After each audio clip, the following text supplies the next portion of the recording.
कि हमारे बीच आज भगवान श्री कृष्ण की गुणों के विषय में वर्णन सुनाने के लिए हमारे बीच परम पूज्य सुंदर चैतन्य गोस्वामी महाराज है। तो उन्हें हम वैसे महाराज जी परम पूज्य लोकनाथ स्वामी महाराज जी के शिष्यों में से काफी वरिष्ठ शिष्य है।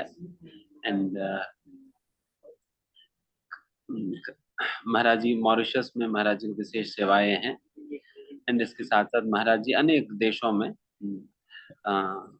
ट्रैवल करके वहां पर भी प्रचार करा। भी रिसेंटली कनाडा में लगभग 1 महीने तक वहां पर रहकर वहां पर कई सारे स्थानों में महाराज ने प्रचार किया। अभी रिसेंटली फिर वापस मॉरिशस में लौटे थे।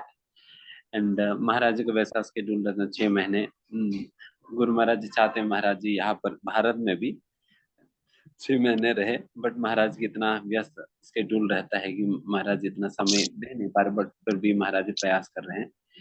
एंड एंड महाराज जी अब प्रवचन के साथ साथ अपना कीर्तन के लिए बहुत ही विख्यात है। एंड इतना क्लियर और सुंदर कीर्तन महाराज जी को होता है। It's really enchanting and really wonderful. And साथ ही साथ महाराज जी की शिष्यों में से जो डेफिनेटली महाराज जी जिस प्रकार की जीवन जिया है, एंड फिर 25-30 साल ब्रह्मचर्य रहकर आज के दिन इस प्रकार से संन्यास स्वीकार करना इत्यादि, ये पूरा महाराज जी के सारे शिष्यों के लिए ही एक बहुत बड़ा प्रेरणा के स्रोत है महाराज जी। तो वैसे महाराज जी का ही निर्देशन में ये जो रूपानुग विद्यापीठ के माध्यम से जितने भी कोर्सेज अभी ऑर्गेनाइज किया जा रहे हैं, ये सारा कुछ महाराज जी का ही निर्देशन में, उनका ही प्रेरणा के साथ सारा कुछ आज के समय पर संपन्न हो रहे हैं। इतना कम समय में इतना कुछ कर पाना निश्चित रूप से मुश्किल है, बट इसमें महाराज जी का काफी ज्यादा प्रोत्साहन रहा है। हर कदम पे महाराज जी का काफी प्रोत्साहन रहा है। Even in this course also वैसा भक्ति आश्रय वैष्णव स्वामी महाराज जी को सेशन देना था, एंड किसी समस्यावश महाराज जी नहीं आ पा रहे थे। एंड फिर जैसा हम महाराज को अप्रोच किया, महाराज जी तुरंत स्वीकार किए थे। हालांकि महाराज जी की इस समय एक वहां पर एक विशेष कार्यक्रम के दौरान वहां पर पुष्पाभिषेक है भगवान की। महाराज वो मिस करके हम सभी लोगों को भगवान के गुणों के विषय में सुनाने के लिए वो मिस करे हुए हैं। He is there with us today, missing that.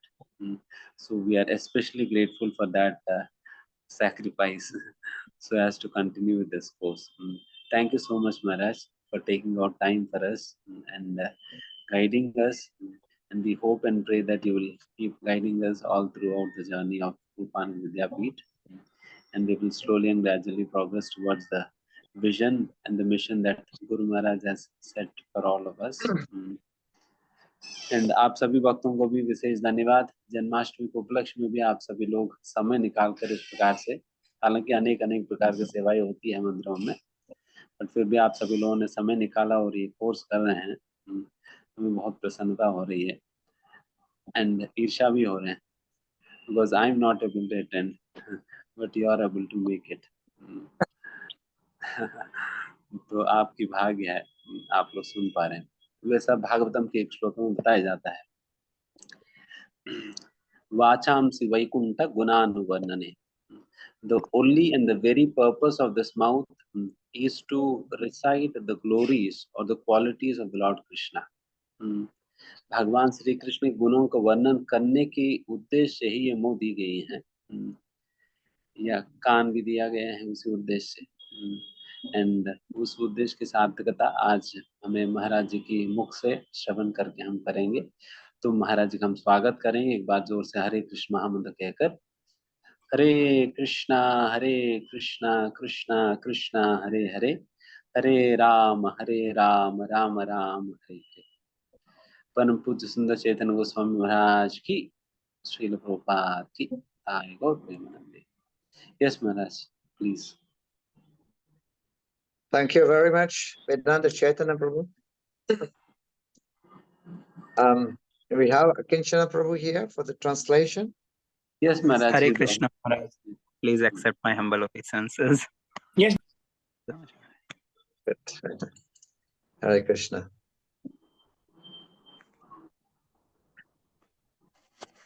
Om Namo Bhagavate Vasudevaya. Om Namo Bhagavate Vasudevaya. Om Namo Bhagavate Vasudevaya. Om Jnana Timirandasya Jnananjana Salakaya Chakshurun Miritam Yena Tasmai Shri Guruve Namaha. Sri Chaitanya Manovishtam Stapitam Yena Bhutale Swayam Rupa Kadhamayam Dadati Swapadantikam. He Krishna Karuna Sindhu Dinabandhu Jagatpate Gopesa Gopika Kanta Radha Kanta Namastate Tapta Kanchana Gaurangi Radhi Vrindavaneshwari Vrishabhanu Sute Devi Pranamami Hari Priye Pancha Kalpatarubhyascha Kripa Sindhubhyaivacha Patitanam Pavanebhyo Vaishnavibhyo Namo Namaha. Jai Shri Krishna Chaitanya Prabhu Nityananda Shri Advaita Gadadhar Shivasadi Gaur Bhaktavrinda. Hare Krishna Krishna Krishna Hare Hare Hare Rama Rama Rama Hare Hare. Hare Krishna to all devotees. So I'd like to express my heartfelt joy for actually being with all of you. हरे कृष्णा आप सभी भक्तों को, और मैं हृदय से प्रसन्नता पूर्वक आप सबको बताना चाहता हूं कि आज यहाँ आप सबके मध्य उपस्थित होकर मुझे बहुत खुशी हो रही है। I'd like to also thank Vedanta Chaitanya Prabhu for actually giving me this opportunity to speak on the glories of the Lord. मैं विशेष रूप से श्रीमान वेदांत चैतन्य प्रभु जी को भी धन्यवाद देता हूं, जिन्होंने आज मुझे भगवान के गुणों के विषय में बोलने के लिए यहाँ आमंत्रित किया है। So this is Nama, Guna, Rupa, Guna and Leela. So topic today is about Guna, the qualities of Krishna. तो यह जो सीरीज चल रही है, इसमें भगवान के नाम, रूप, गुण और लीलाओं के विषय में हम चर्चा कर रहे हैं। तो आज तीसरा दिन है, इसलिए हम भगवान के गुणों के विषय में चर्चा करेंगे। So Krishna has many qualities, unlimited qualities. That's what makes him attractive. तो भगवान कृष्ण में कई गुण है, या ऐसा कहें कि उनमें असंख्य गुण है, और इसी कारण से भगवान सर्वाकर्षक है। So it is qualities that actually make someone attractive. वास्तव में तो ये गुण ही है जिसके कारण से कोई व्यक्ति आकर्षक बनता है। So Krishna is the supreme personality of Godhead and is complete, also has unlimited qualities. तो भगवान कृष्ण परम भगवान है और उनके अंदर असंख्य गुण विद्यमान है। And is also unlimitedly attractive. और भगवान असीम रूप से आकर्षक भी है। And the subject matter of discussion in the Shastras is about Krishna's qualities. और शास्त्रों में विशेष रूप से भगवान के गुणों का ही वर्णन बारंबार हुआ है। And Srila Prabhupada has made it very easy for us to understand. और श्रील प्रभुपाद ने इसे हमारे समझने के उद्देश्य से बहुत ही सरल बना दिया है। And by the mercy of Gurudev Prabhupada, it makes us accessible to understand the attributes of Krishna. और गुरु महाराज और श्रील प्रभुपाद की कृपा के कारण हम भगवान कृष्ण के ये जो एट्रीब्यूट्स हैं, इनको हम समझ सकते हैं। As like in Chaitanya Mahaprabhu, when he was instructing Sanatan Goswami In fact, he actually described the sweetness of Krishna, how these qualities are unlimited. Sanatan Goswami को जब चैतन्य महाप्रभु भगवान के विषय में बता रहे हैं, तब वे भगवान के जो माधुर्य है, जो मधुरता है उनके गुणों में, उसके विषय में बताते हैं. And all of Krishna's qualities are full of transcendental bliss. भगवान कृष्ण के जितने भी गुण हैं, वे सब आध्यात्मिक रूप से आनंद प्रदान करने वाले हैं, दिव्य हैं. It is said that even Sanat Kumar, Lord Shiva, Lord Indra, they could not fully fathom or comprehend the qualities of Krishna. ऐसा कहा जाता है कि यहाँ तक कि सनत कुमार, भगवान शिव, इंद्र आदि ये सभी भी भगवान कृष्ण के गुणों का विस्तृत वर्णन नहीं कर सकते हैं. And the scientists may count all the atoms of the universe, all the stars, all the planets. It still is not possible to comprehend Krishna's unlimited qualities. एक बार ये संभव हो सकता है कि जो वैज्ञानिक है वो इस पूरे ब्रह्मांड के सारे अणुओं को एक साथ ले आए, या सारे जो ब्रह्मांड के अलग अलग मंडल हैं उनको एक साथ ले आए. ये संभव हो सकता है एक बार, परंतु भगवान के सारे गुणों का वर्णन करना ये संभव नहीं है. In other words, it is impossible to actually count the qualities of Krishna. दूसरे शब्दों में हम ये कह सकते हैं कि भगवान कृष्ण के गुणों को गिनना या ये बताना इतने ही गुण हैं, ये असंभव है. Great personalities, they have tried, but they have failed to understand. कई महान व्यक्तित्वों ने इसके लिए प्रयास किया, परंतु वे भी पूर्ण रूप से इसमें नहीं बता सके और असफल रहे. Even great personalities like Lord Shiva or Lord Brahma and the four Kumaras. तो हम जिन महान व्यक्तित्वों की बात कर रहे हैं उनमें भगवान शिव, ब्रह्मा, चतुष कुमार, इन सभी ने प्रयास किया. If one even tried to count all the atoms that exist, and that is itself is impossible. तो एक तरीके से देखा जाए तो जितने भी अणु हैं जो हमारे चारों ओर विद्यमान हैं, इन सबको एकत्रित करना ये भी असंभव है. And what to speak of Brahmaji, even Anantash, by his lotus mouth, he constantly chant actually the glories of Krishna, but cannot count the qualities of Krishna. और ब्रह्मा जी के विषय में क्या कहें, यहाँ तक कि भगवान अनंत वे अपने मुख कमल से निरंतर भगवान कृष्ण की महिमा का गान कर रहे हैं, परंतु फिर भी वे भी भगवान कृष्ण के गुणों को का पार नहीं पा सके, उनको गिन नहीं सके. What to speak of Anantadev, even Krishna cannot fathom his own qualities.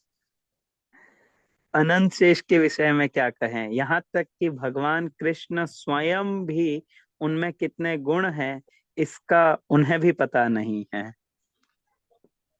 And even Lord Krishna cannot understand his own qualities.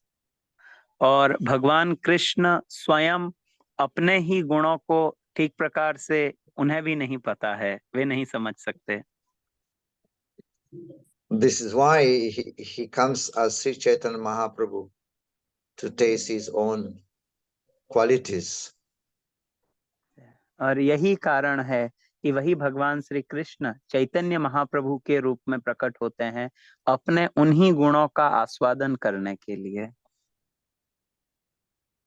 So what qualities is Radharani, and what qualities is in me that Radharani is relishing.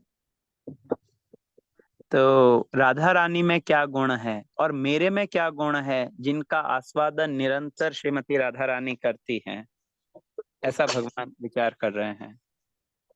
Yeah, so and what is happiness that she is actually experiencing. और वो क्या आनंद है जो राधा रानी को मिल रहा है।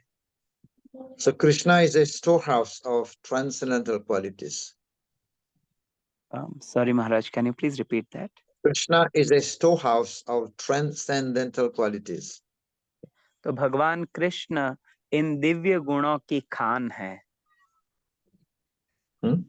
So, and of course, even they say that even the impersonalists become attracted to the qualities of Krishna.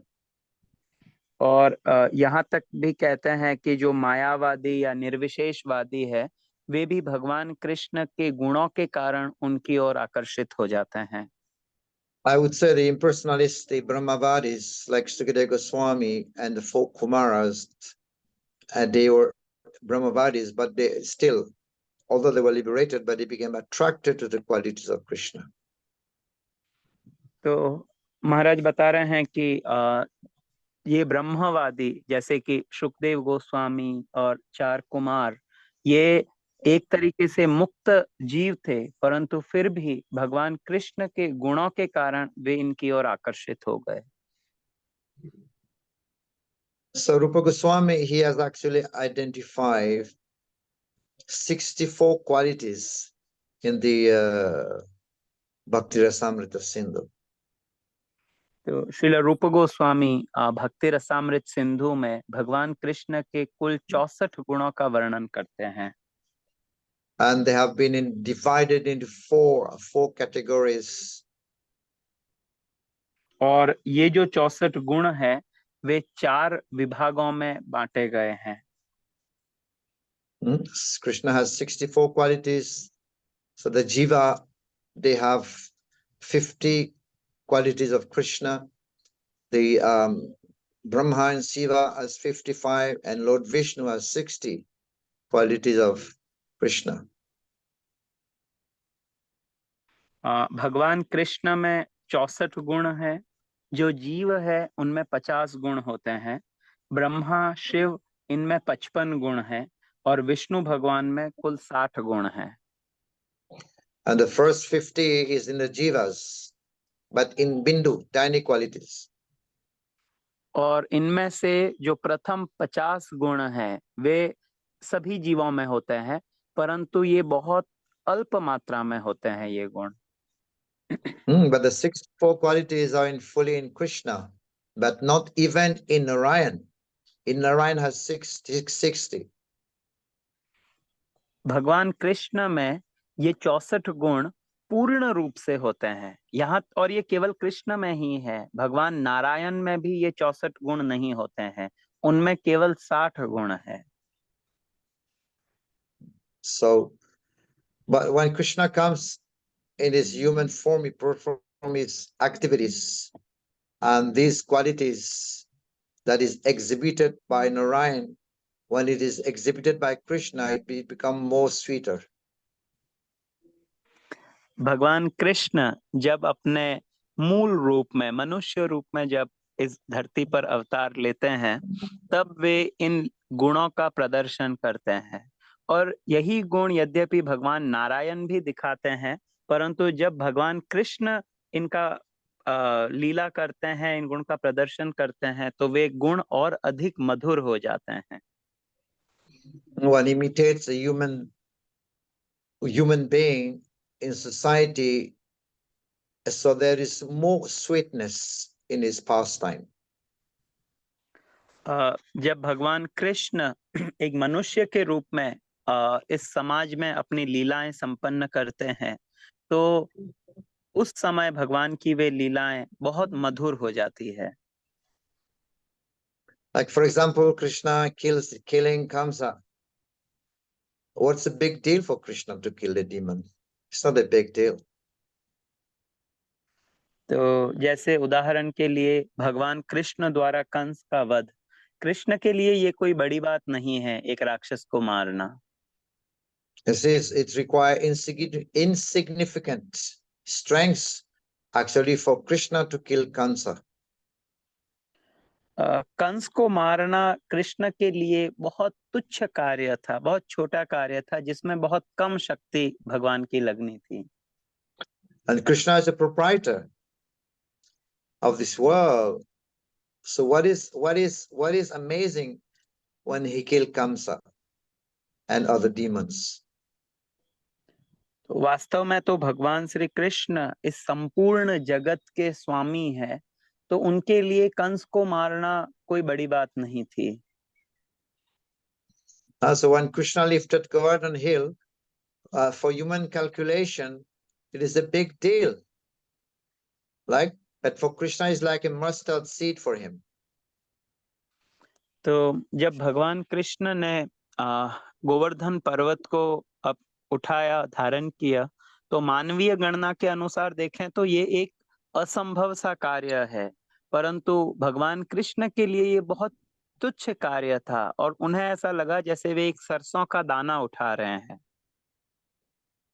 Yeah, but when Krishna display his opulences, Aishwarya, but that diminishes the taste, the rasa with his devotee. परंतु जब भगवान कृष्ण अपने ऐश्वर्य का प्रदर्शन करते हैं, तो उस समय उनके भक्तों के लिए जो रस है उसका वो भक्त कम आस्वादन कर पाते हैं जब भगवान ऐश्वर्य का प्रदर्शन करने लग जाते हैं। Like when Arjuna saying that Vishwaroop, this universal form, and then Arjuna start to repent and begging for forgiveness. Krishna, please forgive me. I was thinking you my friend. I've been calling you Sakha, friend. उदाहरण के लिए जब भगवान कृष्ण ने अर्जुन को अपना विश्व रूप दिखाया, उस समय अर्जुन विश्व रूप को देखकर भगवान से क्षमा मांगते हैं। वे पछताते हैं कि कृष्ण मुझे आप क्षमा कर दीजिए, क्योंकि मैं आपको अपना सखा समझता था, अपने मित्र के रूप में मैं आपसे बात करता था। And forgive me, I have been calling you Yadava, I have been calling you Krishna. Forgive me for that. और वे क्षमा मांगते हैं अर्जुन कि मैं आपको यादव कह के बुलाता था, कृष्ण कह के बुलाता था, और आप कृपा करके मुझे क्षमा कर दीजिए। He should have called Shri Krishna, but I call you Krishna only. And Yadava, why Yadav? Because Yadav, they were not ruling. Yadav dynasty were not ruling. So that is like diminishes Krishna's value.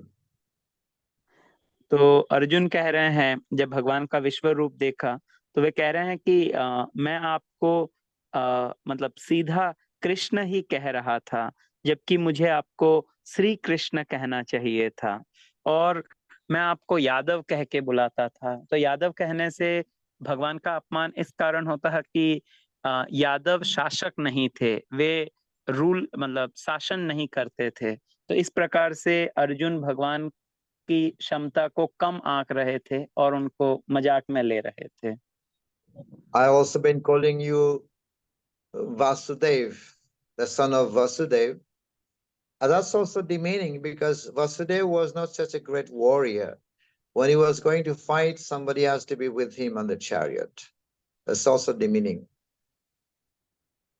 तो फिर वे कहते हैं मैं आपको वासुदेव कहकर भी बुलाता हूँ। वासुदेव अर्थात वसुदेव के पुत्र। तो वसुदेव एक बहुत अच्छे या महान योद्धा नहीं थे। जब भी वे युद्ध के लिए जाते तो उनके साथ में और कोई योद्धा साथ में जाता। तो इस तरीके से भी अर्जुन भगवान कृष्ण को नीचा दिखा रहे थे। So in that way, Arjuna's Sakya Bhava was actually diminished.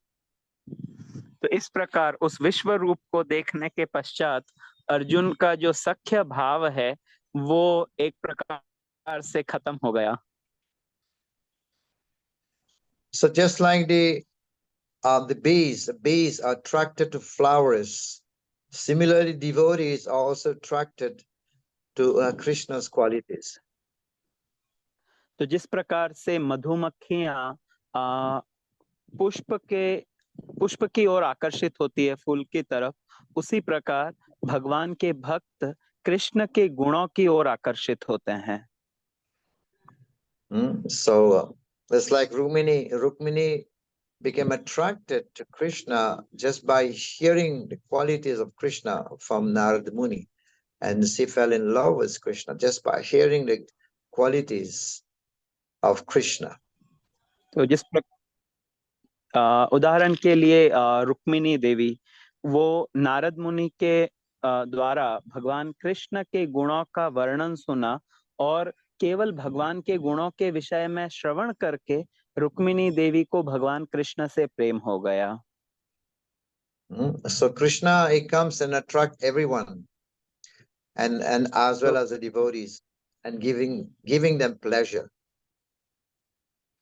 तो भगवान कृष्ण जब आते हैं तो वे सभी को आनंद देते हैं, परंतु विशेष रूप से वे भक्तों को आनंद देते हैं. So this is even in Vrindavan, the inhabitants of Vrindavan, sometimes even though they get to know that Krishna is God, but it doesn't matter for them. Like Nanda Maharaj would be saying when they were telling him, your son is God, but Nanda Maharaj would say, yes, God is my son. तो वृंदावन के जो वृंदावन वासी हैं, जो भगवान के सखा और अन्य लोग हैं वृंदावन के, उनके समक्ष जब भगवान का ये ऐश्वर्य प्रकट होता तो वे देखते, परंतु वे इस पर ज्यादा ध्यान नहीं देते, इसको मानते नहीं. जैसे नंद महाराज को कहा गया कि आपका पुत्र भगवान है, तो नंद महाराज उसको बहुत लाइटली लेते और कहते हाँ हाँ भगवान ही मेरे पुत्र है. The Lord's qualities in all incarnation, they are sweet, but they are sweeter when the Lord comes in the human form, Naralila. तो भगवान के गुण सभी अवतारों में, या भगवान की जो लीलाएं हैं वे सभी अवतारों में अत्यंत मधुर है, परंतु विशेष रूप से जब भगवान यह नर लीला करते हैं उस समय भगवान के जो लीलाएं हैं वे और अधिक मधुर हो जाती हैं. In Naralila it is sweeter, but in Vrindavan it is more sweeter. It is sweetest, you can say. तो नर लीला में की लीलाएं जो है वे और मधुर होती है, परंतु सबसे मधुर या मधुरतम जो लीलाएं हैं वे तो वृंदावन की है. And this sweetness is not found in all creation. All creation means, Maharaj, like is in different This sweetness is not found in all the creation, or in all universes. Okay. और ये जो मधुरता है और किसी ब्रह्मांड में देखने को नहीं मिलती है. So the Rupa Goswami has described there are 4 additional qualities in Krishna which is not found even in Narayan. रूप गोस्वामी भगवान कृष्ण के उन 4 गुणों के विषय में बताते हैं जो भगवान नारायण में भी देखने को नहीं मिलते हैं. So describing this is Leela Madhuri, is pastime, which is Madhuri. Like, so this pastime that Krishna is performing are like waves in the ocean. भगवान कृष्ण के ये जो 4 गुण हैं उनमें से एक है लीला माधुरी. तो भगवान की जो लीलाएं हैं ये माधुर्य का समुद्र है एक प्रकार से. So how many waves are there in the ocean? It is unlimited. It is amazingly astonishing. So hearing about them is like participation in this Leela Madhurya. तो एक समुद्र में कितनी लहरें होती है, तो इसका उत्तर होगा कि असंख्य लहरें होती है. तो इसी प्रकार से भगवान के ये जो गुण हैं, ये जो लीला है, ये आश्चर्यजनक रूप से अत्यंत दिव्य है, और जब हम इनका श्रवण करते हैं तो एक प्रकार से हम इस लीला का ही हिस्सा बन जाते हैं, इसी में भाग लेने लग जाते हैं। And the six opulences described in regard to the Lord Bhagavan having possessing six opulences, these are also the qualities of the Lord. और भगवान के जो 6 ऐश्वर्य बताए गए हैं, जो केवल भगवान में होते हैं, ये भी एक प्रकार से भगवान के गुण ही है। We'll find Lord Ramachandra the most powerful. Lord Ramachandra is most powerful because single-handedly has been able to kill so many millions of Rakshas. It's very powerful. 14,000 at once he has been able to kill. So this is showing his power. तो जैसे भगवान श्री रामचंद्र, वे अत्यंत शक्तिशाली राजा या योद्धा हैं, क्योंकि उन्होंने अकेले ही कई लाखों राक्षसों को मार दिया, और एक समय उन्होंने अकेले 14,000 राक्षसों को एक साथ मार दिया था। Most attractive or most beautiful, yeah, he was also beautiful because everyone was attracted by his beauty. तो भगवान रामचंद्र अत्यंत सौंदर्यवान भी है, क्योंकि हर कोई भगवान के सौंदर्य से उनकी ओर आकर्षित होता है। Even his parents, when he was small, Ramachandra, when he was small, his parent would get up at night just to get up to go in his room and just to see his darshan, to see his beautiful face is so attractive.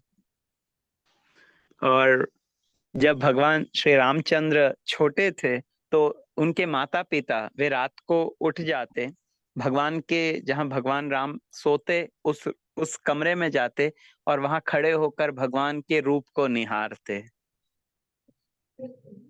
And the Lord is most knowledgeable also because Prabhupada said there is no better speaker than Krishna.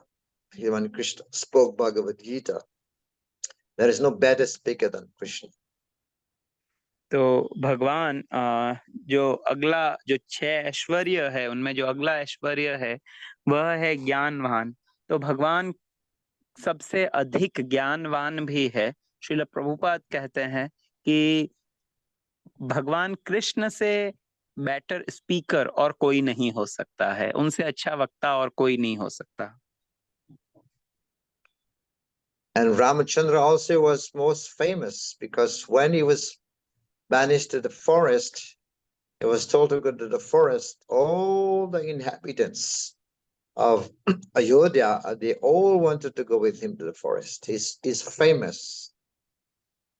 तो भगवान रामचंद्र बहुत प्रसिद्ध थे, उनकी ख्याति चारों ओर थी, क्योंकि जब उन्हें वनवास मिला तब उनके साथ जाने के लिए सभी अयोध्या वासी भी तैयार हो गए और वे भी उनके साथ जाने लगे। He is also the wealthiest. In fact, Ayodhya is full of opulences. When his father would be organizing some yajna, millions of guests will come and they will have accommodation for each and everyone. तो अगला आता है कि भगवान रामचंद्र अत्यंत धनी भी थे। तो निस्संदेह अयोध्या अत्यंत ऐश्वर्यमय स्थान था। तो भगवान के पिताजी दशरथ महाराज जब यज्ञ करते तो उसमें लाखों की संख्या में मेहमान आते और उन सब के रहने के लिए, प्रसाद के लिए बहुत सुंदर व्यवस्था की जाती। And is also the most renounced person because he was supposed to be coronated the next day. But then he just renounced everything and went to the forest. और भगवान रामचंद्र सबसे अधिक वैराग्यवान भी हैं, क्योंकि अगले दिन सुबह उनका राज तिलक होना था और ऐसा निर्णय हुआ कि उनको राज तिलक ना होकर उनको वनवास में जाना पड़ेगा, और वे खुशी खुशी वनवास में चले गए। तो वैराग्य भी उनमें बहुत है। So I was talking about the Lila Madhuri. So he performed his pastime, the Lord performed his pastime. This is one of the quality. And these pastimes are like the waves in the ocean. तो अभी हमने भगवान के लीला माधुरी के विषय में बात की।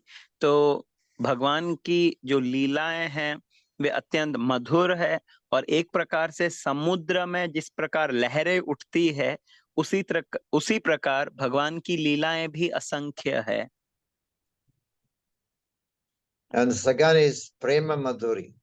So Krishna is actually surrounded by his devotees who are full of intense love for him. तो पहला हुआ लीला माधुरी, और दूसरा है प्रेम माधुरी। भगवान कृष्ण निरंतर अपने प्रेमियों के द्वारा घिरे रहते हैं, जो उनसे अत्यंत प्रेम करते हैं। And these devotees are like decoration of prema. They have great affection for Krishna. और ये जो भगवान के भक्त हैं, वे एक तरीके से प्रेम की शोभा बढ़ाते हैं, और भगवान के प्रति उनके मन में बहुत तीव्र प्रेम होता है। So Krishna is never alone, just like the king is never alone. He's surrounded by his people. So Krishna is never alone. So Krishna is never without his intimate devotees. तो जिस प्रकार से एक राजा कभी अकेला नहीं रहता है, वह सदैव अपने सैनिकों के द्वारा घिरा रहता है, उसी प्रकार भगवान कृष्ण भी कभी अकेले नहीं रहते। वे सदैव अपने प्रिय भक्तों के द्वारा घिरे रहते हैं। So in the association of his devotees, of the company of his devotees, there is an exchange of prema. और जब भगवान और उनके भक्त इस प्रकार साथ में होते हैं, तो आपस में प्रेम का आदान प्रदान होता है। So Krishna registers happiness and he also gives happiness. तो इस समय भगवान कृष्ण स्वयं भी उस आनंद का अनुभव करते हैं, और वे जो साथ में उनके सखा होते हैं, जो और प्रेमी भक्त हैं, उनको भी आनंद प्रदान करते हैं। And the topmost devotees are the residents of Vrindavan Dham, and they are beyond comparison. और जो वृंदावन धाम के निवासी है, वे तो एक प्रकार से सबसे श्रेष्ठ है, उनकी तुलना और किसी के साथ नहीं की जा सकती है। So Goloka Dham is higher because they have raga, they have love of the Brijbasis, they have love, great love, raga, attached, great intense attachment to Krishna. तो raga means ecstatic attachment they have for Krishna. तो गोलोक धाम अत्यंत श्रेष्ठ है, क्योंकि वहां के जो निवासी है उनका भगवान कृष्ण में राग है। तो राग का अर्थ होता है जब वो प्रेम बहुत अधिक होता है, उसको राग कहा जाता है। They are called ragatmika devotee, ragatmika bhakta, ragatmika devotee. तो उन भक्तों को रागात्मिका भक्त कहा जाता है। So they are very intensely overwhelmed with love. They cannot live without Krishna for a second. तो भगवान कृष्ण से उनका अत्यंत गहन या अत्यंत तीव्र प्रेम है, वे कृष्ण के अलावा एक क्षण भी नहीं रह सकते। So raga also means color. So their love is colored with Krishna only. Their love is colored. The love is colored with Krishna. Raga also means color. So the love is colored with Krishna only. Okay, तो उनका जो प्रेम है वो केवल कृष्ण के लिए है। Yes, so they cannot stay for a moment without Krishna. So everyone naturally loves Krishna. So even the Gopal, the gopis, the cow, the birds, the trees, the grasses, the dust, everyone. तो वे वृंदावन के जो वासी है वे एक क्षण के लिए भी कृष्ण से दूर नहीं रह सकते। और यह केवल वहाँ के जो इंसान हैं उनके विषय में नहीं है, मनुष्यों के विषय में नहीं है। वहाँ के गोप गोपी, गाय, घास, पेड़ पौधे, जीव जंतु, कोई भी भगवान कृष्ण से एक क्षण भी दूर नहीं रह सकता है। So Krishna is surrounded by devotees whose love are beyond comparison. तो भगवान कृष्ण सदैव ऐसे भक्तों से घिरे रहते हैं जो भगवान से इतना प्रेम करते हैं जिसकी किसी के साथ तुलना नहीं की जा सकती है। So remember, there is a difference between ragatmika and raganuga. तो हमें रागात्मिका और रागानुगा इन दोनों में जो भेद है उसको ठीक प्रकार से समझना होगा। So there is Leela Madhuri, Prema Madhuri, because Krishna is surrounded by his devotees also. Now Venu Madhuri is the third one. तो हमने वो भगवान की जो माधुरी है उसके विषय में चर्चा की, लीला माधुरी और प्रेम माधुरी। अभी जो तीसरा माधुरी है वह है वेणु माधुरी। And Krishna plays on his flute, attracting the whole universe.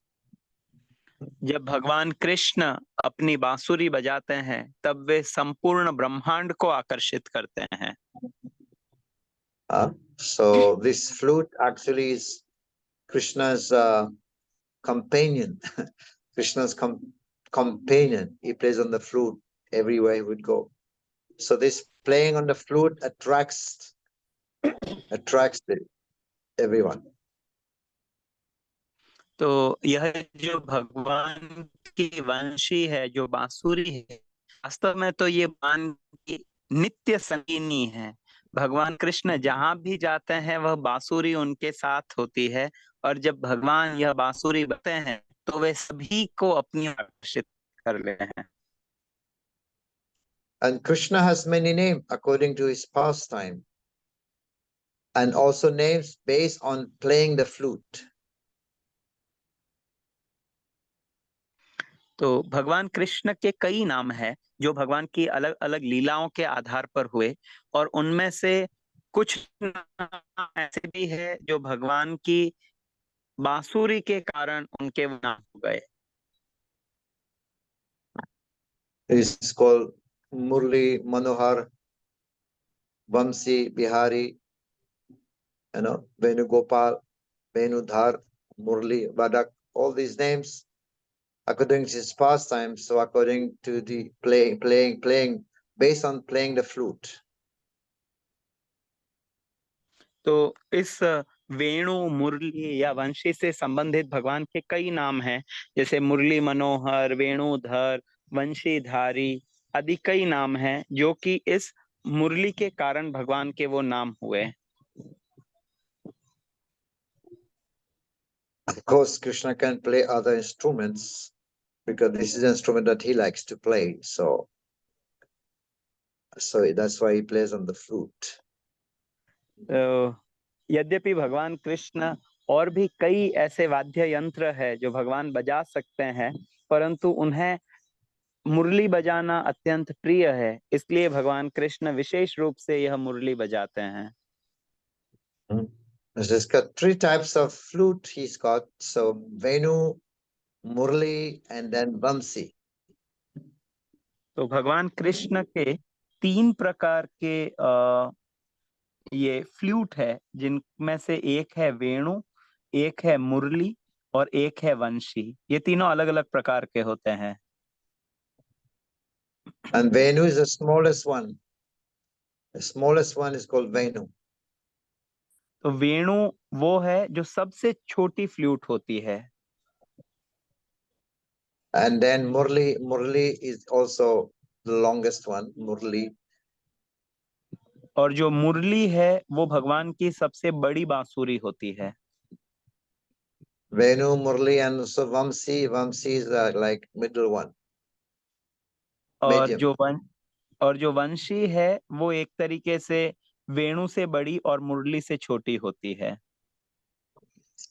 And also Kavi Karnapur, he has also described in his book, he described how there are the flutes playing on the flute, or the flute itself has lots of contradiction.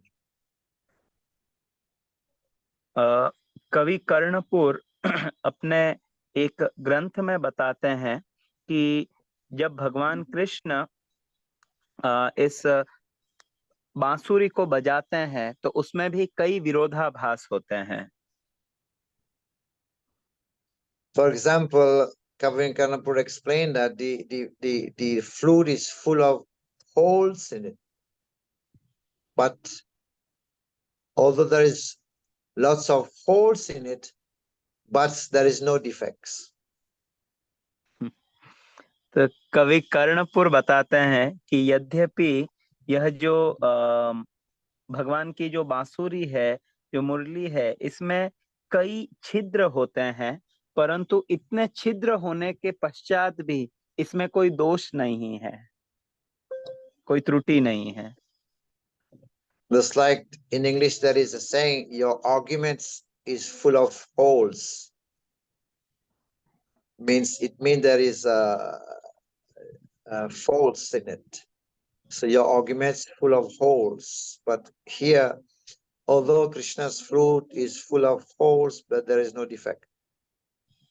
तो अंग्रेजी में एक कहावत है कि आपके जो तर्क है वे छिद्र युक्त है। इसका अर्थ है कि आपके जो तर्क है वे सही नहीं है, वे गलत है। परंतु यहाँ पर भगवान कृष्ण की जो मुरली है, यद्यपि उसमें कई सारे छिद्र है, परंतु फिर भी उसमें कोई त्रुटि नहीं है। And Kavikanapur explained that the flute is hard because it's dry, it is hard. So although it is hard, but it makes the heart very soft. Even the stone melt. ये आगे कवि कर्णपुर बताते हैं कि यद्यपि ये जो मुरली है वो अत्यंत कठोर होती है, उसकी सतह कड़क होती है, परंतु जब यह बजती है तो ये हमारे हृदयों को अत्यंत ही कोमल कर देती है, अत्यंत कोमल बना देती है। और केवल हृदय ही नहीं, यह मुरली जब बजती है तो यह पत्थर को भी कोमल बना देती है। So Kavikarnapur explained that the flute is also hollow. It contains only air, but still it is full of ragas, and extreme of ragas, full of ragas. तो कवि कर्णपुर आगे बताते हैं कि यद्यपि यह मुरली अंदर से खोखली होती है, बांसुरी के अंदर कुछ नहीं होता, इसमें केवल हवा भरी हुई होती है, परंतु फिर भी खोखली होने के पश्चात भी यह बांसुरी राग से परिपूर्ण होती है, इसमें कई सारी रागें होती है। And it is called parva. Parva means a section, because the fruit comes from a section of the tree. So although it is a section, but this fruit is initiating hundreds and hundreds of festivals. तो आगे कवि कर्णपुर कहते हैं कि ये जो बांसुरी है वह एक वृक्ष का एक पर्टिकुलर भाग होता है जो बांसुरी बनता है, परंतु ये बांसुरी यद्यपि स्वयं एक वृक्ष का अंश है, परंतु जब कोई उत्सव होते हैं तो ये बांसुरी कई अनेकों उत्सवों को जन्म देती है और इसके बिना वे संपन्न नहीं होते। And Vamsi means dynasty also. So dynasty means in a dynasty, all the ladies they are chaste. But here, when Krishna is playing on the flute, the gopis become unchaste. They lose their chastity. तो वंशी में एक शब्द आता है वंश। वंश का अर्थ होता है, जैसे वंश होता है, डायनेस्टी होती है। तो ऐसा कहा जाता है कि जो प्रख्यात वंश है, वहाँ की जो स्त्रियां होती है वे अत्यंत पतिव्रता होती है। परंतु जब भगवान कृष्ण इस वंशी को बजाते हैं तो ब्रज की जो पतिव्रता गोपियां हैं उनका पातिव्रत्य धर्म एक प्रकार से भंग हो जाता है और वे भगवान की ओर आकर्षित हो जाती हैं। So Krishna's flute is a treasure house full of treasure. तो इस प्रकार भगवान की जो वंशी वो आनंद का खजाना है, इसमें आनंद ही आनंद है। So Lord Krishna plays on the flute for the pleasure of the devotees as well as for his own pleasure. तो भगवान कृष्ण यह बांसुरी बजाते हैं भक्तों के आनंद के लिए भी और स्वयं के आनंद के लिए भी। So he plays the flute to reciprocate with love. With whom, Maharaj? With the devotees? He plays, with the devotees, reciprocate with love to the devotees. So भगवान कृष्ण यह जो वंशी से वे अपने भक्तों के साथ अपने इस प्रेम का आदान प्रदान करते हैं इस बांसुरी के माध्यम से। Of course, everyone loves Krishna. Everything is conscious, even the rocks, the trees. So he attracts everyone. तो हर कोई भगवान की इस वंशी से प्रेम करता है और वहाँ सब चीज जो है वो चेतन है, यहाँ तक कि पत्थर, वृक्ष, शिलाएं, ये सब चेतन है। तो पत्थर भी भगवान की इस वंशी को सुनकर के उसकी ओर आकर्षित हो जाते हैं। And when Krishna is coming back, returning from the forest, returning home, even before seeing Krishna, even before seeing the dust raised by the cows, first what they hear, they could hear the flute first. तो गौचारण करके जब पुनः वृंदावन में प्रवेश करते हैं, उस समय जो ब्रजवासी है वो भगवान कृष्ण को बाद में देखते हैं, क्योंकि इतनी गायों के जो गोखुरों से उड़ी हुई धूल है, कृष्ण उसके पीछे होते हैं, परंतु उन्हें भगवान के उस वंशी की आवाज पहले सुनाई देती है। And early in the morning when Krishna rises, he plays on the flute. And at that time, everyone is very, very excited. He's calling for his friend. And they rise hurriedly and take bath. और प्रतिदिन जब भगवान कृष्ण प्रातःकाल उठते हैं, तब वे उठते ही सबसे पहले बांसुरी बजाते हैं और इस बांसुरी को सुनकर के उनके जितने भी मित्र हैं वे प्रसन्न हो जाते हैं कि भगवान हमें बुला रहे हैं। वे जल्दी से स्नान करते हैं, तैयार होते हैं और भगवान के पास चले जाते हैं। Yes, they went to Krishna. They go to Krishna hurriedly and helping Yashoda Maya to dress Krishna. Yes. तो वे सभी उस बांसुरी की आवाज सुनकर कृष्ण के पास आ जाते हैं और यशोदा मैया को वे सहायता करते हैं भगवान कृष्ण का श्रृंगार कराने में। And then slowly they move into the forest. And while playing on the flute, Krishna enters the forest. और फिर जैसे जैसे दिन चढ़ता है वे वन में जाते हैं गायें चराने के लिए, और कृष्ण वह जंगल में भी वह बहुत मधुर मुरली वादन करते रहते हैं। So when he's coming back, he's also playing on the flute.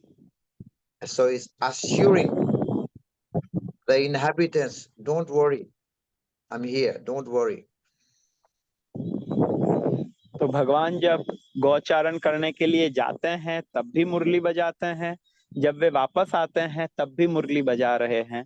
तो एक प्रकार से भगवान कृष्ण उन ब्रजवासियों को यह आश्वासन दे रहे हैं कि आप चिंता मत करो, मैं यहीं हूँ आपको आनंद प्रदान करने के लिए। Don't worry, the fire of separation will be mitigated by the playing of the flute. तो भगवान उनको यह आश्वासन देते हैं कि आप चिंता मत कीजिए, यह जो विरह का समय है जब मैं आपसे अलग हुआ हूँ, इसको यह मुरली की ध्वनि उसको उस विरह को समाप्त कर देती है। When Krishna was in Kurukshetra, he was about to leave to go back to Dwarka, Amavasya time. The Brisbasi came there also, and finally they saw Krishna in Kurukshetra.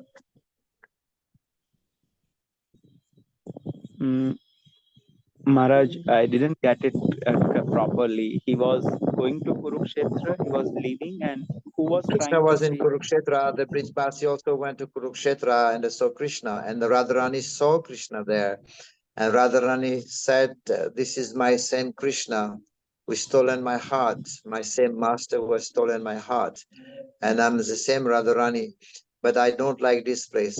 I wish to see Krishna in Vrindavan, at the Yamuna bank of the river Yamuna, under the tree, playing on his flute. तो जब भगवान कृष्ण कुरुक्षेत्र में गए अमावस्या के समय, वहां पर ब्रजवासी भी आते हैं, और वे ब्रजवासी और विशेष रूप से राधा रानी जब कृष्ण को देखती हैं तो वे कहती हैं कि यद्यपि ये वही कृष्ण है जिन्होंने मेरा हृदय चुरा लिया है, ये मेरे स्वामी हैं, परंतु मैं इन्हें इस स्थान पर नहीं देखना चाहती हूँ, मैं उन्हें हमारे स्थान पर देखना चाहती हूँ, जहाँ यमुना है, जहाँ वे वन है, वहां पर मैं इन कृष्ण को देखना चाहती हूँ। And when Krishna is playing on his flute in Vrindavan, the gopis, even though they are taking bath, they just left and they're putting their clothes upside down just to rush to go and to see Krishna. They're captivated by the flute of Krishna.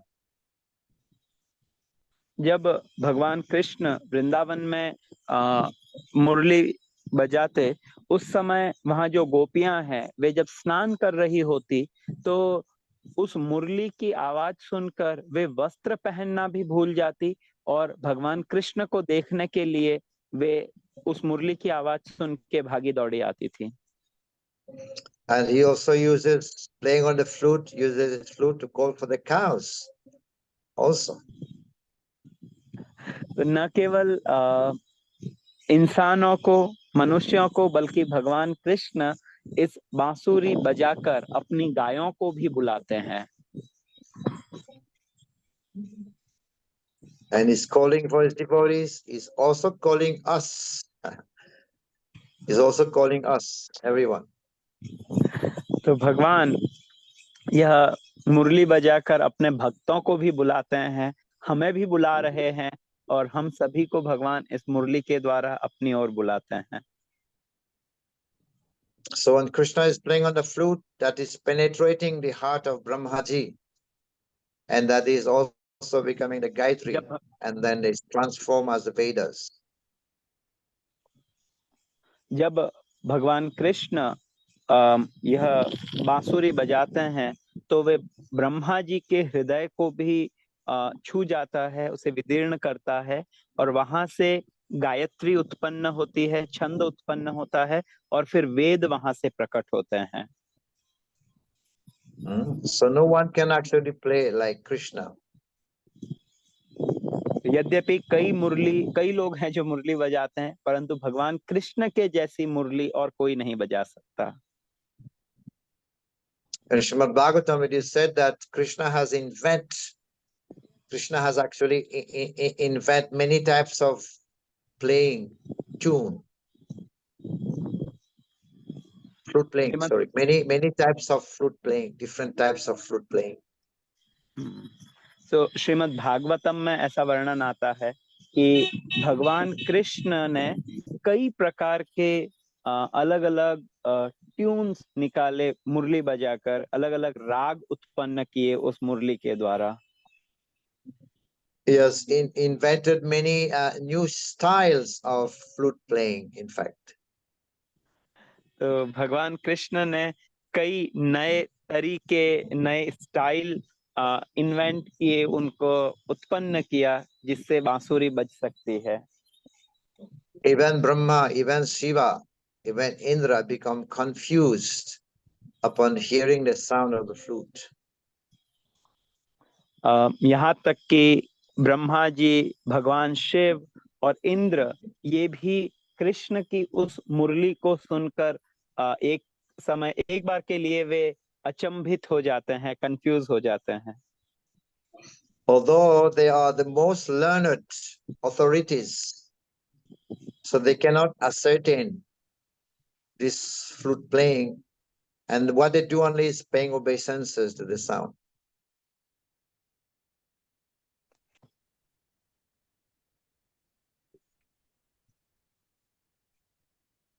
Hare Krishna Maharaj, I missed that. I think there was some connection So error.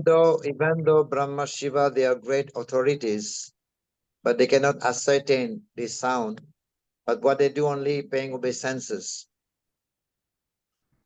तो यद्यपि भगवान शिव, ब्रह्मा आदि ये महान व्यक्तित्व है, ये authorities हैं, परंतु फिर भी ये उस मुरली की ध्वनि सुनकर ये निश्चित नहीं कर पा रहे हैं कि ये कौन है।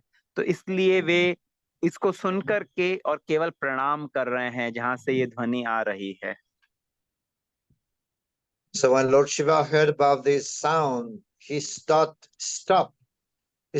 playing his dimdima. No? This instrument is got, it's called dimdima. डमरू in हिंदी, डमरू। Damru, yeah. He तो stopped playing that.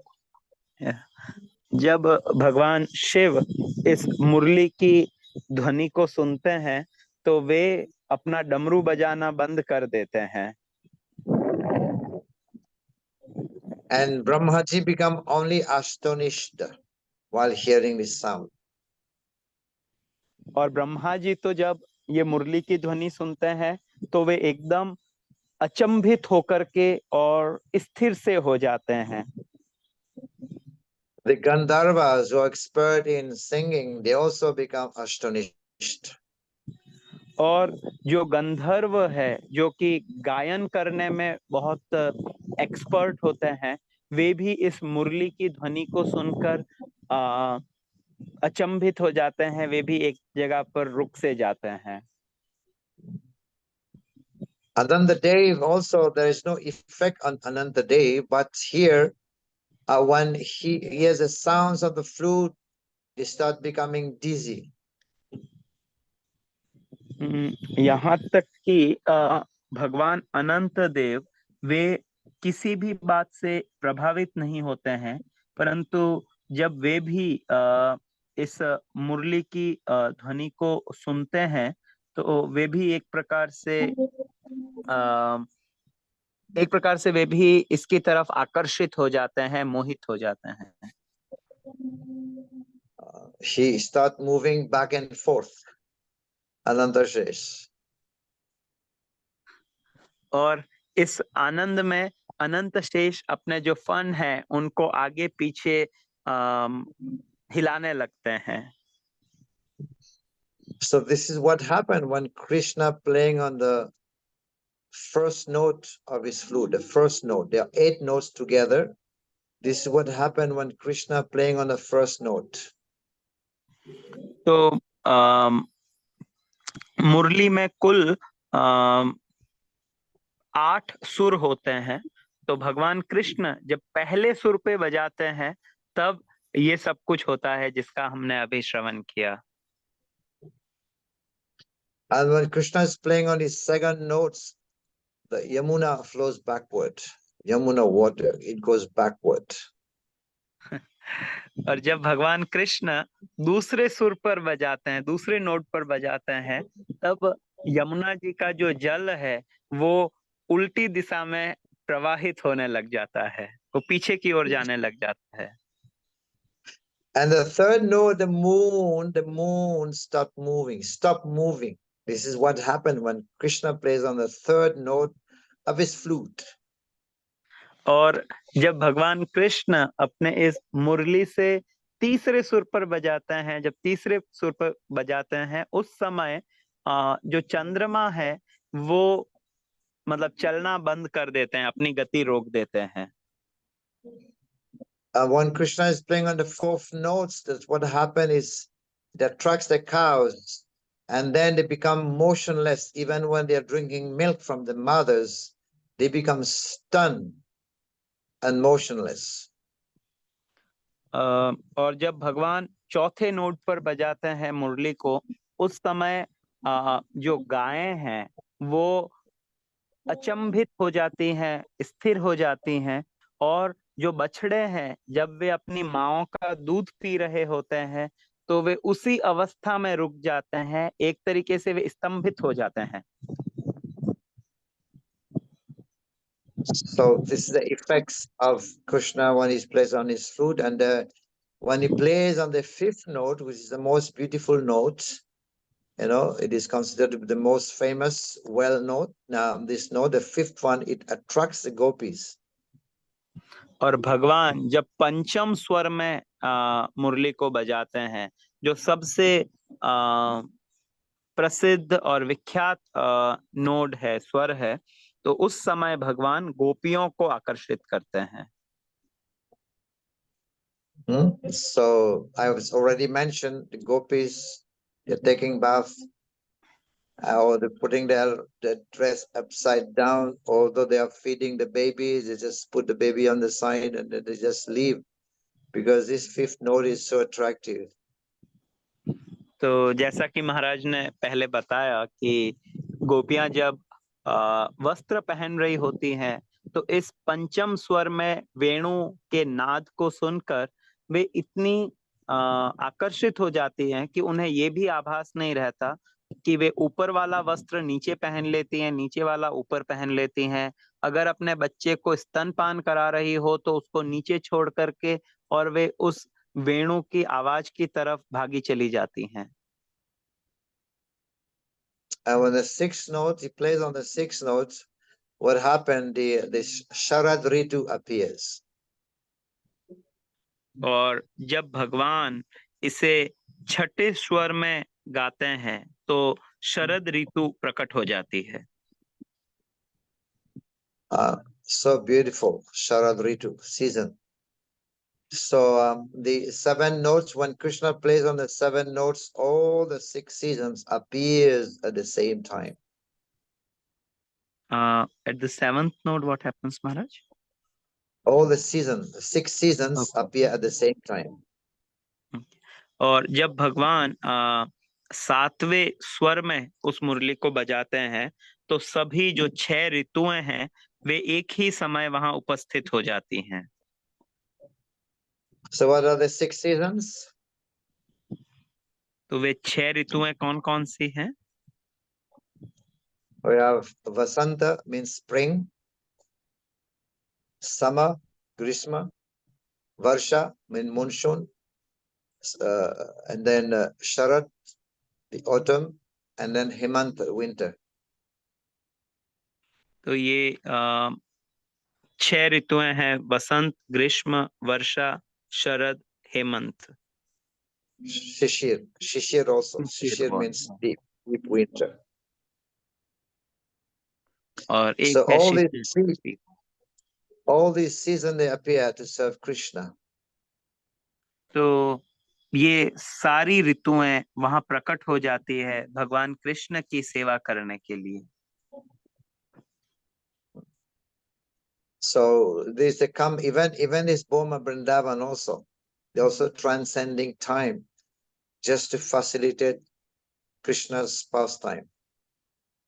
तो यह लीला केवल गोलोक वृंदावन में ही संपन्न नहीं होती, यहाँ तक कि भौम वृंदावन में भी ये सभी ऋतुएं इस प्रकार उपस्थित हो जाती है और भगवान कृष्ण की जो लीलाएं हैं उसमें वे सहायता प्रदान करती है, जिससे वे लीलाएं सुचारू रूप से संपन्न हो सके।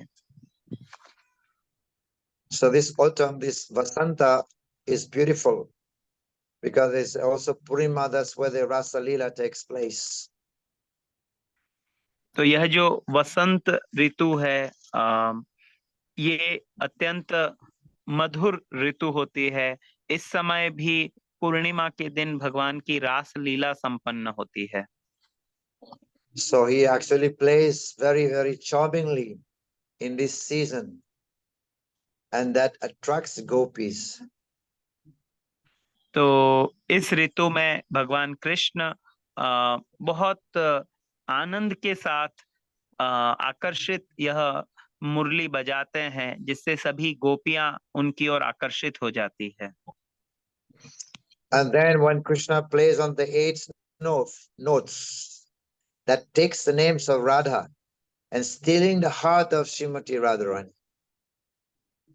और जब भगवान कृष्ण अपने इस वेणु के 8वें स्वर में जब बंसी बजाते हैं तो वह राधा रानी के लिए होती है और वो राधा रानी के हृदय को आकर्षित कर लेती है। And stealing her self-control, and she rushed to meet Krishna. और यह वंशी सुनकर के राधा रानी अपना आत्म नियंत्रण खो देती है और वो भगवान कृष्ण से मिलने के लिए भागी चली आती हैं।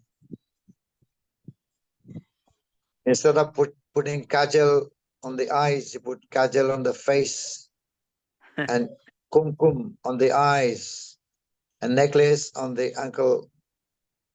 anklet, like that. तो राधा रानी इस 8वें स्वर को सुनकर इतना आकर्षित हो जाती हैं कि वे काजल को आंख में लगाने की बजाय अपने चेहरे पर लगा देती हैं। कुमकुम जो चेहरे पे लगाना है उसको आंख में लगा देती हैं, जो गले में पहनने वाला गहना है उसको पांवों में पहन लेती हैं और वो भगवान को मिलने के लिए आतुर हो जाती है। So one time they were asking, Radharani was asking the gopis, who is in fact very dear to Krishna? Who is with the person, with that person, personality, who is actually very dear to Krishna? She was asking that question. तो एक समय राधा रानी गोपियों से ये प्रश्न पूछती है कि भगवान वो कौन है जो भगवान श्री कृष्ण को सबसे अधिक प्रिय है, कौन वो व्यक्तित्व है जो भगवान को सबसे अधिक प्रिय है। So the gopi said, it's the flute. It's very dear to Krishna because the flute is always with Krishna. तब गोपियों ने उत्तर दिया कि वास्तव में तो ये भगवान की वो बांसुरी है जो कृष्ण को सबसे अधिक प्रिय है, क्योंकि यह बांसुरी ही हर समय भगवान के साथ में रहती है। Days and night, sleeping, eating, everywhere he would go, the food is stuck with him. दिन रात जब भगवान सो रहे हों या भगवान जब भोजन कर रहे हैं, हर समय यह बांसुरी कृष्ण के पास ही रहती है।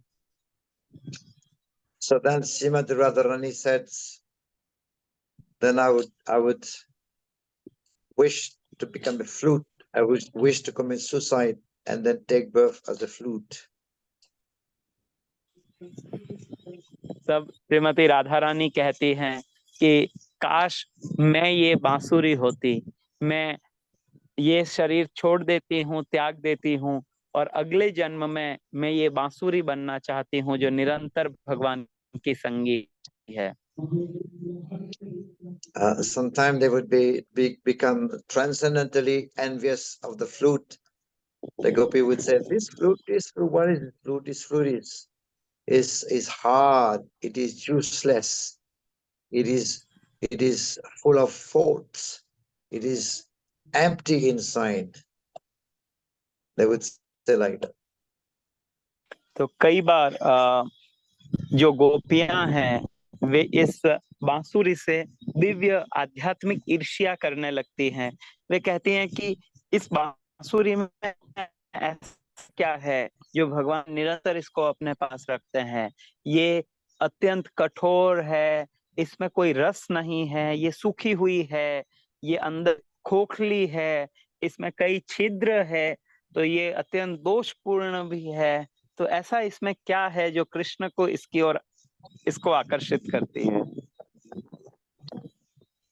Once the gopis they asked the fruit, what have you done?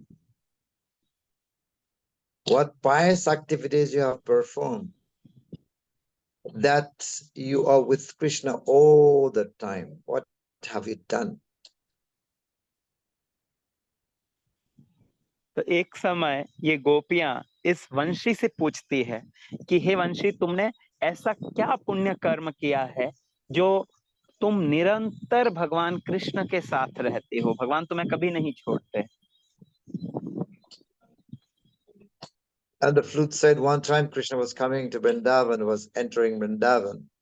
So, and then the flute is saying that I was with my family, the bamboo family. And Krishna came and said, I need you. तो तब उस बांसुरी ने उत्तर दिया कि एक समय भगवान कृष्ण वृंदावन में प्रवेश कर रहे थे, एंटर हो रहे थे, और उस समय उन्होंने मुझे देखा। मैं वहां पर अपने परिवार के साथ थी, तो जो मेरा बांस का परिवार है, मैं उनके साथ में थी।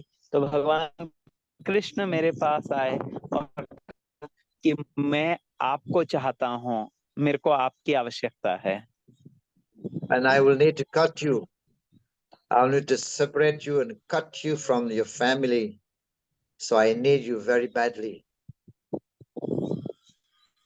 तो भगवान कृष्ण ने कहा कि मुझे, मेरी बहुत तीव्र इच्छा है मैं आपको प्राप्त करूं, इसलिए मैं आपको अपने आपके परिवार से काटूंगा, उसको आपके परिवार से अलग कर दूंगा। मुझे आपकी आवश्यकता है, मैं आपको चाहता हूं। And the flute said, there is Krishna, there is no other way that can satisfy you. But Krishna said, no, that's the only way. I need you. तब उस बांसुरी ने कहा, जो उस समय बांस का हिस्सा थी, कि कृष्ण क्या इसके अलावा और कोई साधन नहीं है और कोई तरीका नहीं है जिससे आप संतुष्ट हो सकें? तब कृष्ण ने कहा, नहीं, यही एकमात्र रास्ता है। And the bamboo said, okay, go ahead. And then Krishna started cut the bamboo stick. तब अगर और कोई रास्ता नहीं है तो फिर आप काट करके और अपनी बंसी ले लीजिए इसमें से। तो भगवान कृष्ण ने उस बांस को काटा और वहां से वो बांसुरी प्राप्त की। And took the bansuri, and then Krishna, what he has done, he has put it for drying in the sun, the heat to become dry. And then what Krishna has done to me, first he separated me from my family, like taking sannyas. He separated me from my family, cut me, put me under the hot sun for drying, and then making hole on me, making with hot iron to make holes upon me. तो आगे वो बांसुरी अपना नहीं बता रही है कि कैसे वो भगवान को इतनी प्रिय हुई। वो कह रही है, सबसे पहले भगवान ने मुझे अपने परिवार से जुदा किया। तो महाराज बता रहे हैं, जैसे सन्यास होता है, जिसने अपने परिवार छोड़ होता है, तो ऐसे ही पूरे परिवार से जुदा किया गया। उसके बाद में बांसुरी कह रही है कि फिर मुझे सुखाने के लिए तपती धूप में रख दिया गया, जिसमें मैं सूख जाऊं। और उस बाद में कृष्ण ने एक तपा हुआ लोहे का छड़ी, उससे मेरे अंदर छिद्र बनाए गए। So I had to go through all these penance, all these austerities, all this pain. I have to do that, all this tapasya. And this is the result now. This is why now I am being with Krishna. So no pain, no gain.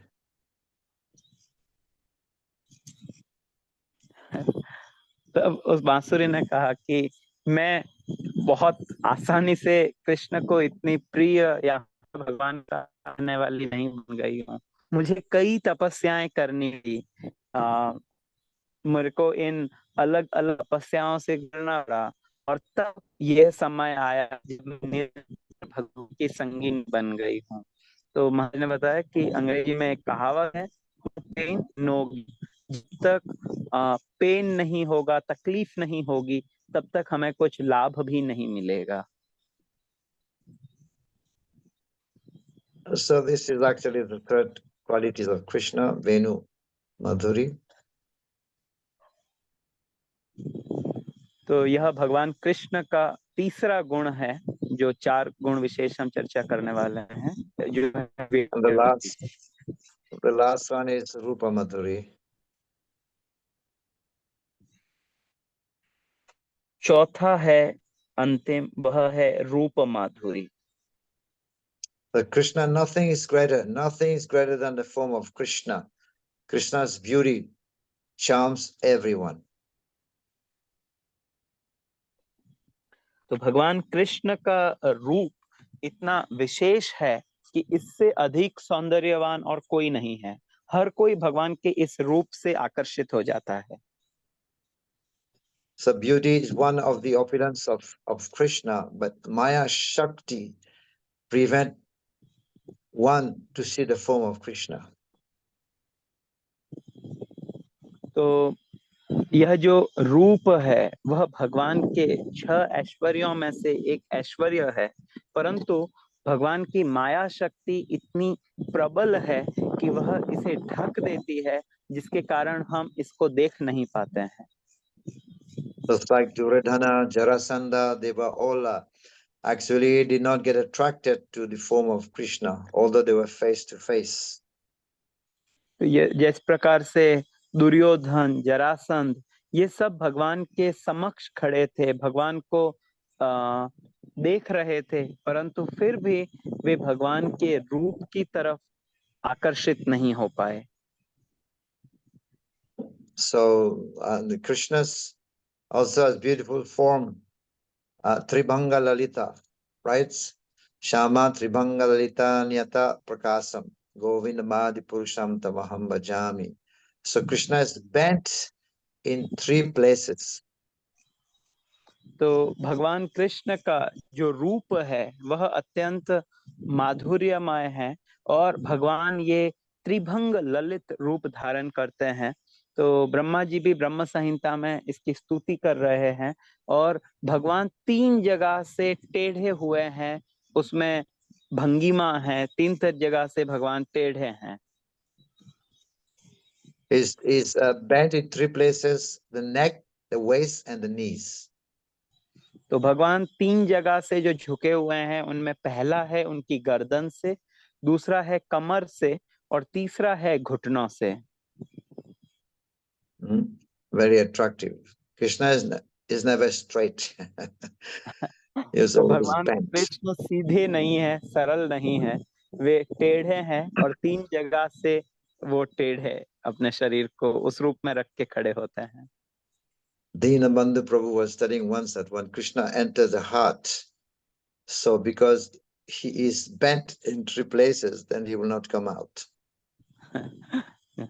तो दीनबंधु प्रभु एक बार बता रहे थे कि चूंकि भगवान कृष्ण 3 जगह से टेढ़े हैं, इसलिए अगर एक बार वो हृदय में चले जाते हैं तो फिर वापस बाहर नहीं आते, क्योंकि वो सीधे नहीं है, इसलिए टेढ़ी चीज को बाहर आना बड़ा मुश्किल होता है। At this time also, one last point I want to make is one time when Ramanujacharya, during the time of Ramanujacharya, there was a person, I think his name was Dhanurtara, right? He was attracted by one beautiful lady, and he would go behind the lady. Is so attractive lady that he would hold the umbrella for her to protect her beauty, because he was attracted to that lady. तो श्रीपाद रामानुजाचार्य के समय एक ऐसी घटना हुई जहाँ एक व्यक्ति एक सुंदर स्त्री से बहुत अधिक आकर्षित हो गए, और इतने अधिक वे आकर्षित हो गए उसके रूप से कि वे उसके ऊपर एक छाता लेकर चलने लगे, जिससे कि उसका रूप नष्ट ना हो जाए सूर्य की किरणों से।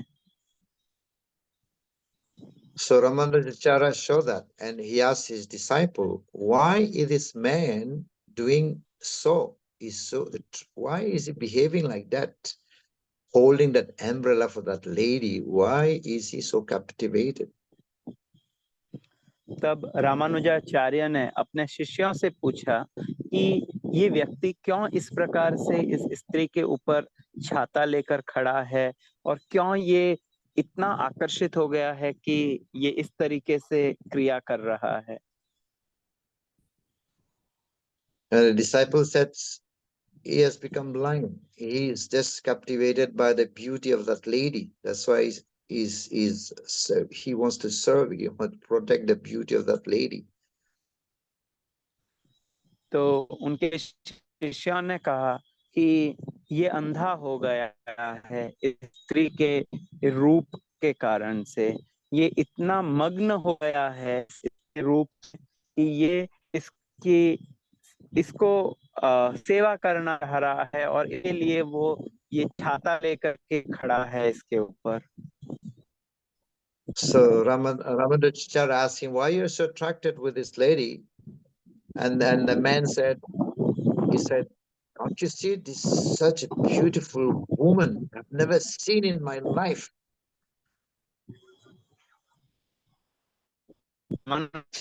उस व्यक्ति से पूछा कि ऐसा है जो तुझसे इतना आकर्षित हो रहे हो। तब उस स्त्री ने कहा, अरे क्या आप देख नहीं सकते हो, ये कितनी सुंदर स्त्री है, इससे अधिक सुंदर स्त्री मैंने अपने जीवन में नहीं देखी कभी।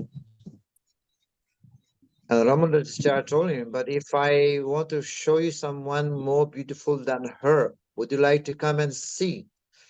And then he said, yeah, if you have, I don't think there is anyone more beautiful than that lady, but if you can show me somebody more beautiful than her, then I will come and see. तब रामानुजाचार्य ने उस व्यक्ति से कहा कि ठीक है, अगर मैं आपको इस स्त्री से भी अधिक सुंदर कोई व्यक्ति दिखाऊं तो क्या तुम आके उसको देखोगे?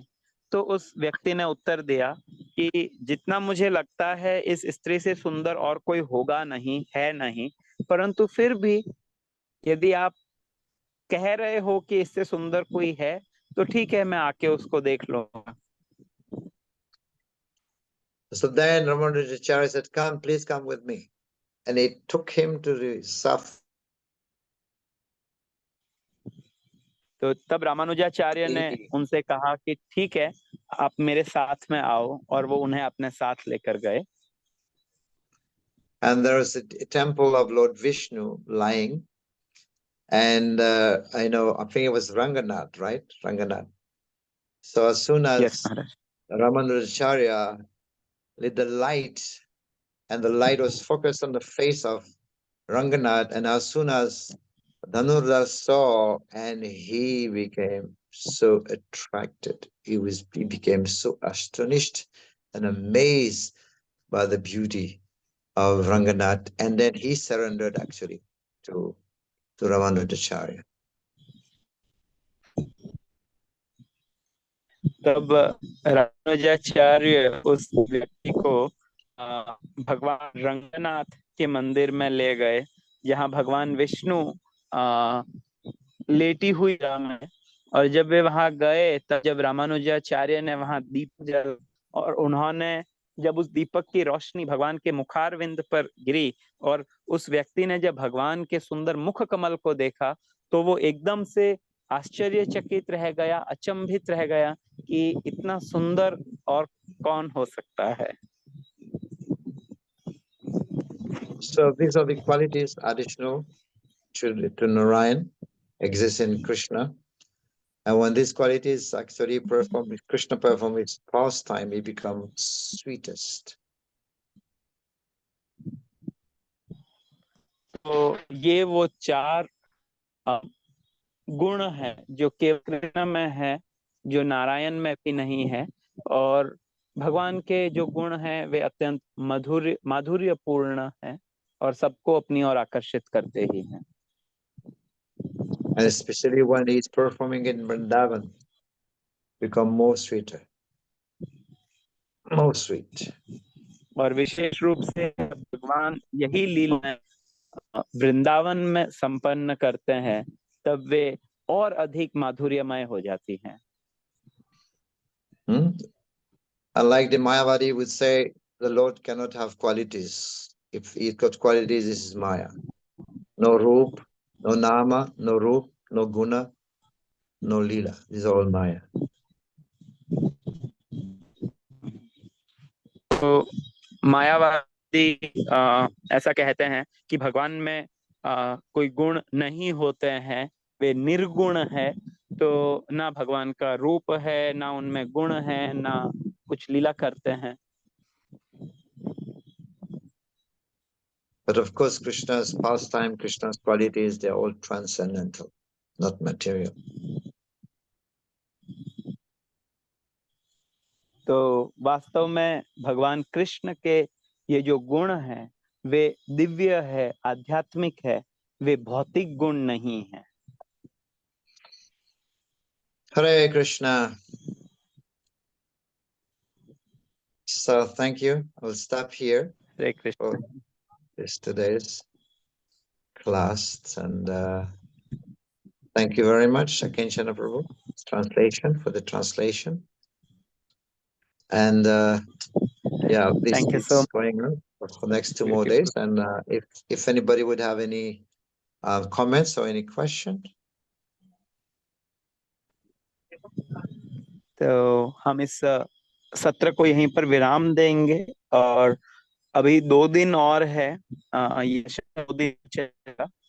और आज का प्रश्न हो या कुछ कमेंट हो तो आप हैंड रेज कर सकते हैं, आपको अनम्यूट किया जाएगा। वी हैव कृष्ण बंधु प्रियांशी, आपको अनम्यूट किया जा रहा है माता जी, आप अनम्यूट करके बोलिएगा। Hare Krishna Maharaj, please accept my humble obeisances. Maharaj, my Hare question is that what is the difference between Raganuga and Ragatmika? Okay, Raga. जी का Raga, प्रश्न I've said. है, Yeah, okay. इनमें अंतर है।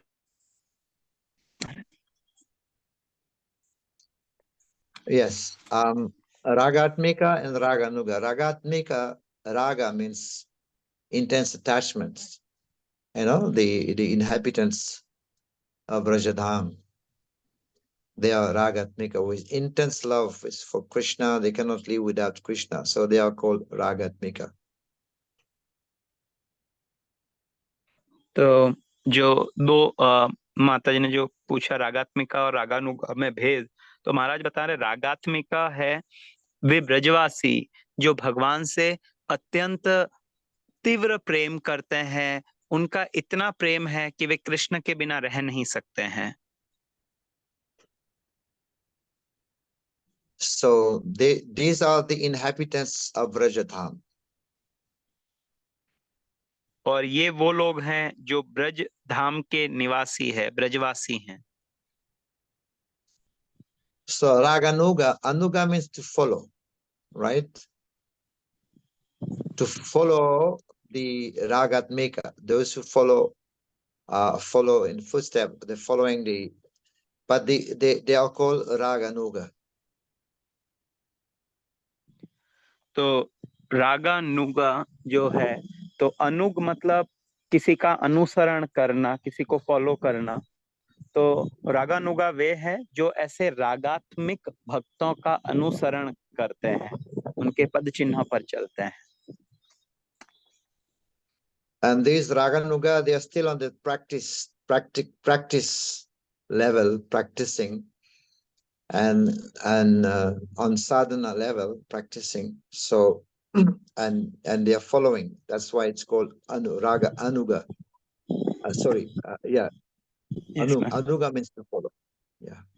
सो रागानुगा वे हैं जो ऐसे रागात्मिक भक्तों का अनुसरण करते हैं, और वे अभी भी साधना आदि जो नियम है उनका वे पालन कर रहे हैं, और इन श्रेष्ठ भक्तों का वे अनुसरण कर रहे हैं, उनके पद चिन्हों पर चल रहे हैं। तो ये रागानुगा है। Maharaj, a small doubt here. These Raganugas who are following the Ragatmikas, is there a stage when the Raganugas also become Ragatmika, or they will always remain Raganuga?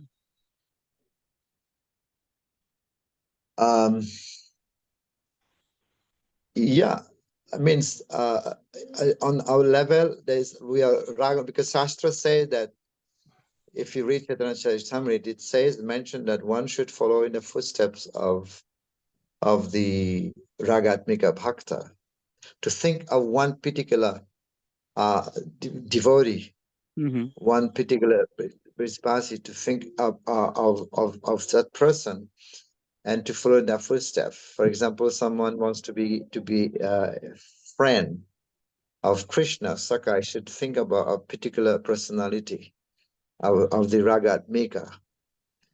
And but another thing is that's there in the Shastra, but in our movement, in our sampradaya, we follow, of course, we follow Sri Chaitanya Mahaprabhu, because Mahaprabhu is also inhabitants of Brajadham. Mahaprabhu is Srimati Radharani, right? So we follow Mahaprabhu, also we follow Gurudev in our case. So, yeah. Thank you. Any other question? Yes, Maharaj, somewhat. Okay. We have Aradhya Mataji. Mataji, आपको unmute कर रहा हूँ.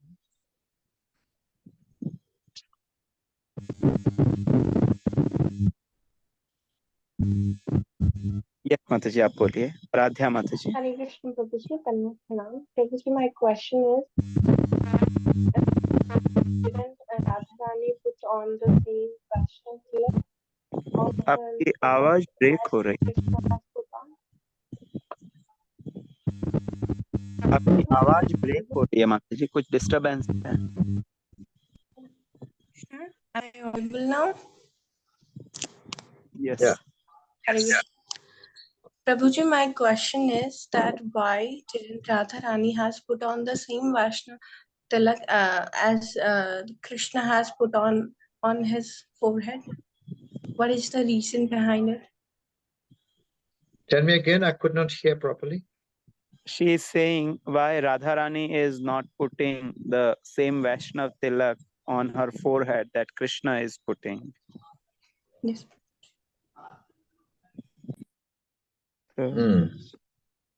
माता जी का प्रश्न है कि राधा रानी वो वैष्णव तिलक क्यों नहीं लगाती हैं जो भगवान कृष्ण लगाते हैं.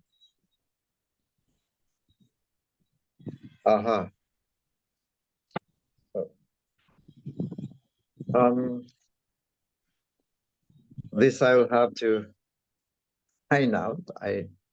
I don't know why, but as tilak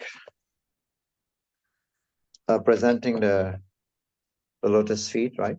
The lotus feet of the Lord, and also tulsi. In tulsi, we don't offer tulsi to Srimati Radharani. So Srimati Radharani can offer tulsi to Krishna, but we don't offer tulsi because that's tilak also representing the feet of the Lord and also the tulsi, to my understanding. But I can inquire more. Yeah. तो महाराज बता रहे हैं कि चूंकि ये प्रश्न अभी जो सेशन हुआ इससे संबंधित भी नहीं है, तो महाराज बता रहे हैं कि इसको थोड़ा मतलब एग्जैक्ट क्या रीजन है वो देखना पड़ेगा.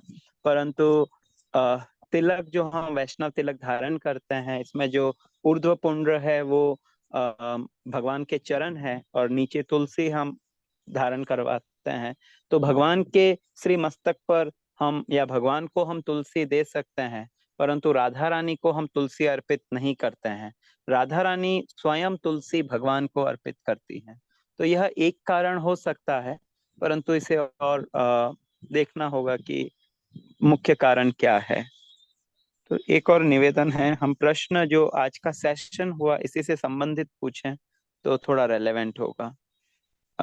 दिशा माता जी, आपको अनम्यूट किया जा रहा है जी। Krishna, Prabhu, I have doubt that Krishna is so attractive, and why we are not attracted towards him? Why we attract these material things only? How we will get that love for Krishna, attraction for Krishna, Prabhu? तो माता जी का प्रश्न है कि यद्यपि भगवान कृष्ण इतने आकर्षक है, तो हम क्यों नहीं भगवान की ओर आकर्षित होते हैं? हम क्यों इस जगत में अन्य अन्य चीजों की ओर आकर्षण रखते हैं, परंतु वो आकर्षण भगवान के लिए नहीं हो पाता? I was mentioning earlier the like Jarasandha and also Duryodhana, although Krishna was there face to face, but they were not attracted to Krishna because they were covered by this Maya, this energy, illusory energy of the Lord. तो महाराज ने जैसा बताया था पहले कि यद्यपि दुर्योधन और जरासंध ये भगवान के समक्ष ही थे, वे भगवान को अपने नेत्रों से देख ही रहे थे, भगवान उनके सामने खड़े थे, परंतु फिर भी वे भगवान के ओर आकर्षित नहीं हुए, क्योंकि वो माया के द्वारा उनकी बुद्धि हर ली गई थी। ये माया के प्रभाव में थे कि वे भगवान के आकर्षण की तरफ आकर्षित नहीं हो रहे थे। Just like magnet and iron. Iron is attracted to magnet. But if iron is rusty, it won't get attracted to magnet. तो ये उसी प्रकार है जिस प्रकार लोहा चुंबक की ओर खींचा चला आता है, परंतु यदि वो लोहा उस पे जंग लगी हुई है और जंग लगा हुआ लोहा है, तो वो फिर चुंबक से नहीं चिपकेगा। So when the iron is not attracted to the magnet, it's not the fault of the magnet. It is the fault of the iron itself. It is rusty. So the rust needs to be taken away. Then automatically it will be attracted. तो जिस प्रकार से जब लोहा चुंबक की ओर आकर्षित नहीं होता है, तो इसमें चुंबक का दोष नहीं है, इसमें उस लोहे का दोष है, क्योंकि वो लोहा जंग खा चुका है, उसके ऊपर जंग लगी हुई है। तो जब ये जंग वहां से हट जाएगी, तो फिर से पुनः अपने आप से वो लोहा चुंबक की ओर आकर्षित हो जाएगा। There is a sunshine, and then there is a dark clouds, and we are on the earth. So because of the dark cloud covering the sunshine, we cannot see the sunshine. It's not the fault of the sunshine. It is just our eyes is covered by the dark cloud. तो जिस प्रकार आकाश में सूर्य है और हम पृथ्वी पर है, और हमारे और सूर्य के बीच में घने बादल आ जाते हैं अगर, तो हम सूर्य को नहीं देख पाते हैं। तो इसमें सूर्य का दोष नहीं है, ये वो हमारी आंखें उन घने बादलों के कारण सूर्य को नहीं देख पाती है। तो ये उन बादल वो कारण है जो हमें सूर्य को देखने से रोकते हैं। So if one is, yes, Krishna is attractive, it's not his fault if you're not attracted, but it's coming from our side.